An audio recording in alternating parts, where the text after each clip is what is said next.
देखो, किसी के पेरेंट्स ये नहीं चाहेंगे कि हमारा बच्चा अनसक्सेसफुल रह जाए, ठीक है?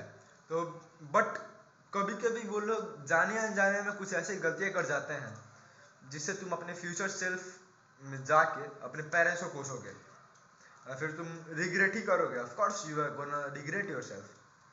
लाइक उसी क्वेश्चन के ऊपर वैसे हम बात करेंगे, उसी चीज़ों के ऊपर हम बात करेंगे, एंड तुम कैसे उसे उसकी समाधान के ऊपर बात करेंगे, ठीक है? The first point goes like, तुम यू स्टॉप क्वेश्चनिंग योरसेल्फ। तुम क्वेश्चन करना ही छोड़ देते हो। तुम्हारे पेरेंट्स बोलेंगे बेटा पढ़ो लिखो, जॉब करो, बच्चे करो, शादी करो, शादी के बाद बच्चे करो, उसके बाद कार या फिर कोई गाड़ी खरीदो, घर खरीदो लोन पे, जीवन भर लोन चुकता करो, बच्चे पढ़ाओ, खत्म। तुम्हारी जीवन इतना तक हो जाएगा। तुम्हें लगता है ऐसा जीवन होता है? नहीं। तुम कुछ करने के लिए आए हो, करो। बट तुम्हारी ये आदत हो जाती है, तुम्हारे पेरेंट्स तुम्हें फोर्स करने लग जाते हैं कि नहीं तुम्हें करना है तो करना है, यही करना है, क्योंकि उनके पेरेंट्स ने उन्हें यही बोला है, उनके पेरेंट्स ने उन्हें यही सिखाया है, एंड वो तुम्हें यही सिखा रहे हैं। मैं एग्जांपल लेता हूँ, मेरा एक दोस्त था, ठीक है? उसके पापा ने क्या करा कि वो ड्राइंग में बहुत अच्छा था।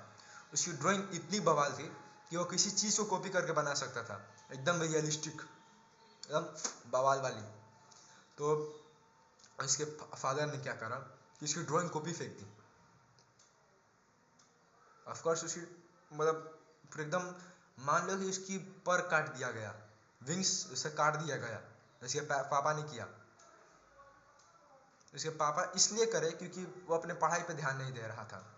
एंड ये नहीं था कि उसका वो जो बच्चा था एकदम फेल होता था, बिलो एवरेज था, नहीं, he was an average student and having a great type of art skill, ठीक है? तो इसलिए उसके पापा ने उसकी ड्राइंग को भी फेंकी क्योंकि वो प्रिपरेशन नहीं कर रहा था एग्जाम के लिए।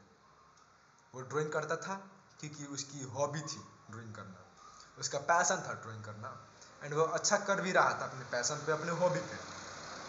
तो वही उसके पापा ने उसके ड्राइंग को भी फेंक दी, जिसकी वजह से वो बहुत ही डिप्रेस्ड रह गया है। वो अपने डिप्रेशन की स्टेज पर जा सकता है, वो इतनी ऐसा लेवल पर उसका फकडअप हो गया दिमाग, समझ रहे हो? तो ये एक चीज़ बहुत ही बुरी लगी मुझे। एंड देखो, एक होता है कि पेरेंट्स बोलते हैं बेटा तुम लड़कियों से बात मत करो, तुम डिस्ट्रैक्टेड हो जाओगे, लड़कियां बहुत ही ख़राब चीज़ है, एंड हम तुम्हारी शादी आगे जाके करा देंगे, तुम किसी अपने पसंद की लड़की से हम तुम्हें शादी करा देंगे। पेरेंट्स तुम्हारे, वो लोग खुद के पसंद से तुम्हारी शादी कराएंगे। भले जीवन तुम्हें उनके साथ काटना है, बट स्टिल मैं ये नहीं कर रहा कि अरेंज मैरिज खराब है। मेरे मम्मी पापा का अरेंज मैरिज हुआ है, उनके मम्मी पापा का अरेंज मैरिज हुआ है, उनके मम्मी पापा का अरेंज मैरिज हुआ है। तो ये चीज़ है, बट अभी के टाइम पे ये चीज़ काम लायक नहीं है। You might have seen that drum वाला ब्लू ड्रम वाला केस, एंड बहुत सारी केस हो चुकी है ऐसी आलतू फालतू।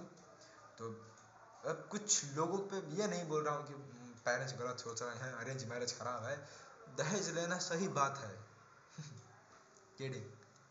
मतलब देखो, मैं अभी उतना उम्र हुआ नहीं है जो इस सब चीज़ के ऊपर बात करूँ, but still I am gonna say that ये सब चीज़ पे खुद के मतलब खुद के लिए खुद ही खोजे, तो खुद के लिए खुद ही इंसान चूज करे, वो सही रहेगा।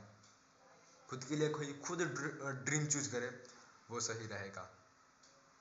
तो हाँ, let them think, let them fly, let them live, यही हुआ पहला पॉइंट, तो ये हुआ।